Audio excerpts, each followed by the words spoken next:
Welcome back, friends, in the second session of on equality. In the last session, we read the meaning of equality and the provisions in our country, or what does our constitution say regarding equality, and what is the real situation or the ground reality of equality in our country. Today we are going to read ways to ensure equality in our country.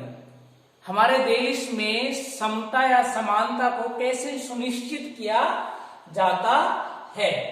तो यहाँ दो तरीके हैं, उनके बारे में हम बात करेंगे। Number one is laws, by making laws, कानून बना करके, और सेकंड जो है वो government policies for the upliftment of the weaker sections और for the upliftment of the disadvantaged groups और disadvantaged communities. So first of all laws, कानून किस तरह से जो है इक्वलिटी को इंश्योर करने में हेल्प करते हैं। सबसे पहले हम बात करते हैं, हमारा कॉन्स्टिट्यूशन है उसमें फंडामेंटल राइट्स की।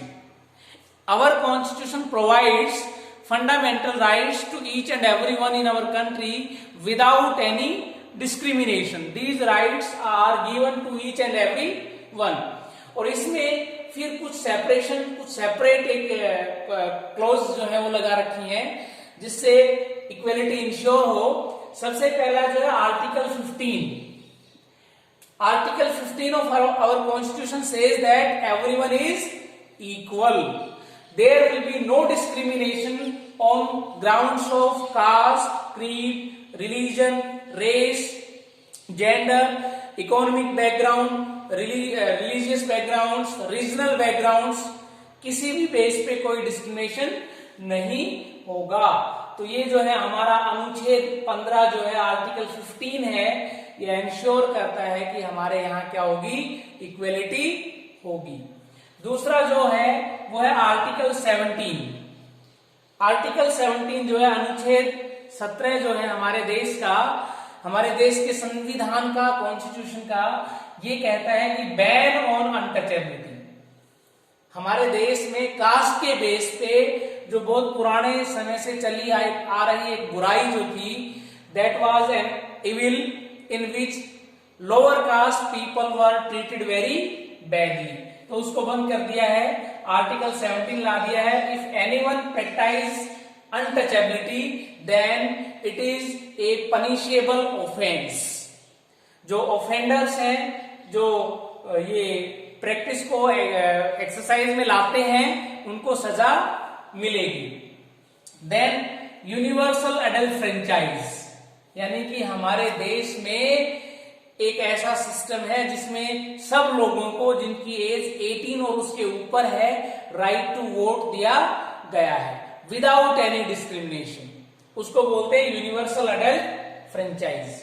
It means that each and every person is given right to vote without any discrimination।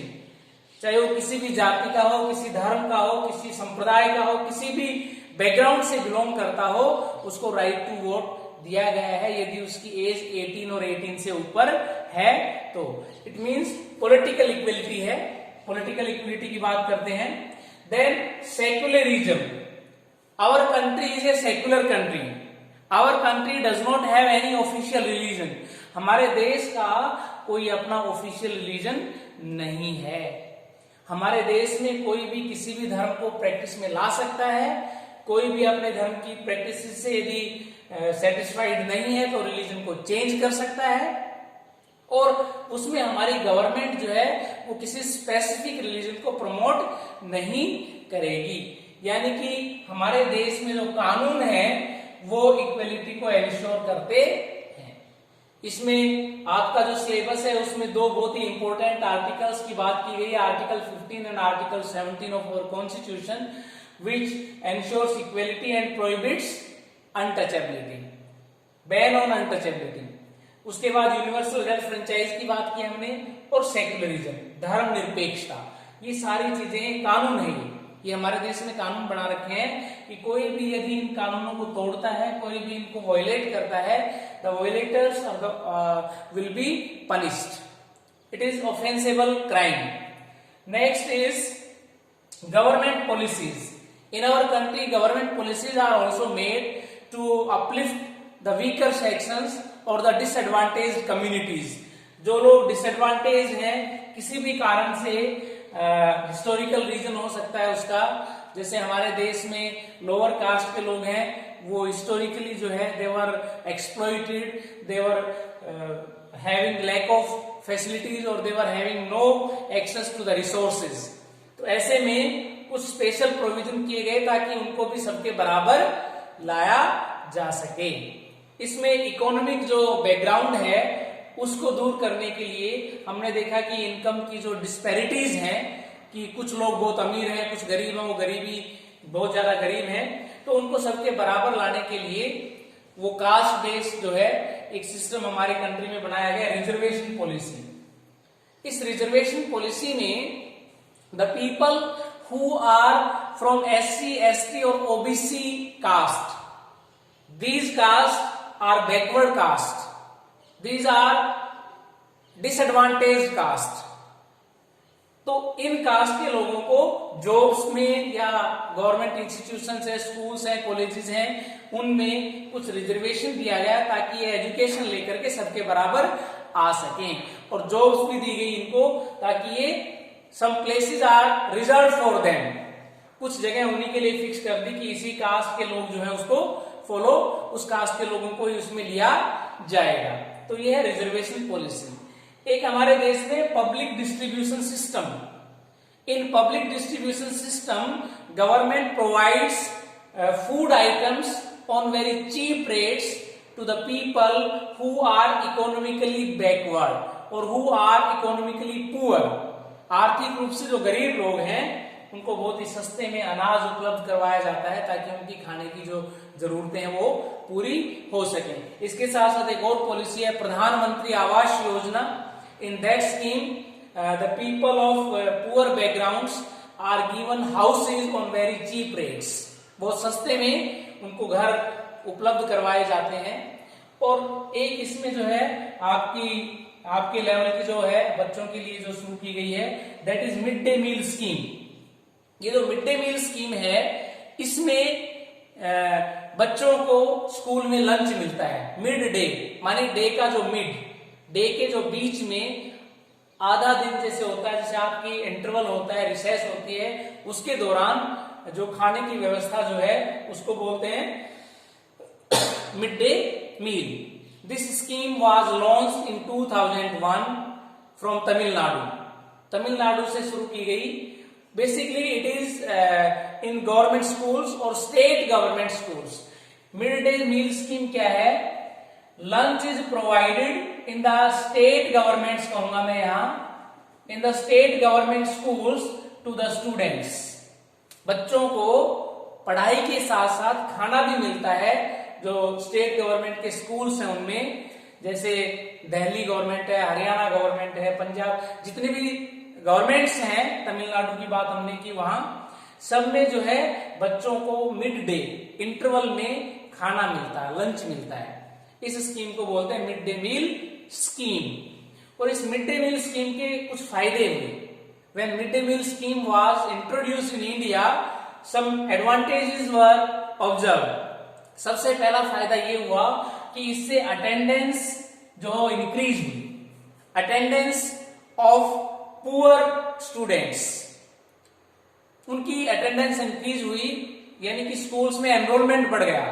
Schools में ज्यादा बच्चों के नाम लिखवाए गए और ज्यादा बच्चे स्कूल्स में आने लगे. दूसरा फायदा ये हुआ कि जब वो स्कूल आएंगे तो उनको एजुकेशन भी मिलेगी. So education to the poor children.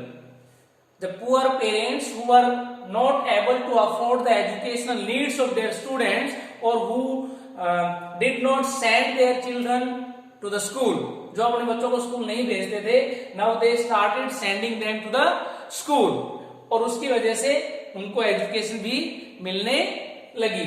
तीसरा जो फायदा हुआ, that was less interruption in the work of poor parents. Poor parents had to manage food for their children. बच्चों के जैसे पेरेंट्स हैं, they are labourers, they are working on construction site और some other sites, they had to come to their house और they had to take their children to them with them to the construction site. उनको वहीं ले जाना पड़ता था और वहां उन्हें उनके खाने के बारे में सोचना पड़ता था। They had to provide them lunch, उनको खाना देना पड़ता था। तो अब उनकी ये समस्या दूर हो गई। जो काम में जो इंटरप्शन था, बीच में रुकावट आ जाती थी, काम करते करते बीच में बच्चों का ध्यान देना पड़ता था, वो उनकी प्रॉब्लम सोल्व हो गई। Now they can concentrate on their work and no interruption is there. और बहुत ही इंपॉर्टेंट पॉइंट है उस जो है वो था helps in removing caste inequalities.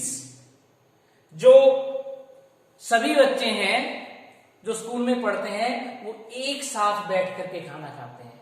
They eat together, children from upper caste and lower caste sit together. And in some schools the persons who cook food are also from the lower caste backgrounds, so it ensures that caste inequalities are removed. सब बच्चे एक साथ खाना खाएंगे, सभी जातियों के लोग, सभी बच्चों धर्मों के लोग, तो उससे उनमें जो है कि अपनेपन की भावना विकसित होगी।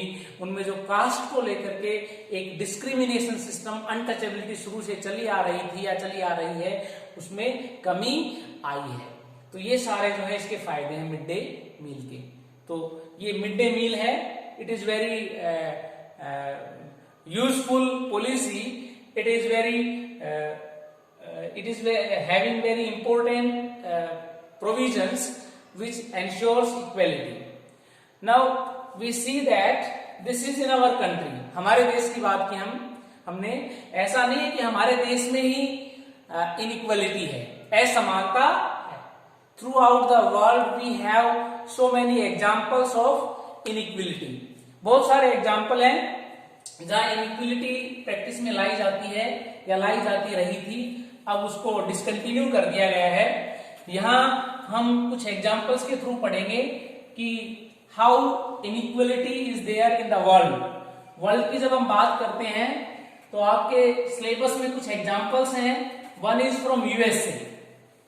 यूएसए की बात करते हैं हम, equality in the world, equality in the world, विश्व में किस तरह का सिस्टम है।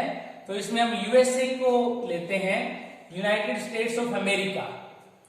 Here there is a system of discrimination. यहां पे एक डिस्क्रिमिनेशन का सिस्टम था। Here a system of discrimination is practised. इसमें क्या होता था, दो कम्युनिटीज है, एक तो अमेरिकन है, एक है Afro American. Afro American, Afro American is a term used for the people who were African. They were African. They were brought to America as laborers, as plantation workers, as farm laborers, and they settled there. उनको वहां लाया गया, वो वहीं settle हो गए।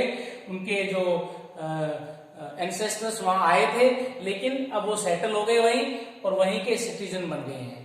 दे did not return to their country, अपने देश वापस नहीं गए। तो ऐसे लोग हैं, उनको बोलते हैं Afro Americans. They were discriminated in Africa, America. American people discriminate them. There were separate schools for the children of Afro Americans, separate schools. कि जो एफ्रो अमेरिकन बच्चे हैं वो अमेरिकन बच्चों के साथ नहीं पढ़ेंगे, उनके लिए सेपरेट स्कूल होंगे और उन स्कूल्स में फैसिलिटीज भी नहीं होती थी। अच्छा, ट्रांसपोर्टेशन की बात करें तो उसमें भी discrimination. No seats for Afro Americans in public transport. ये आप देखिए, पब्लिक जो ट्रांसपोर्ट है, जैसे बसेस हैं, ट्रेन्स हैं,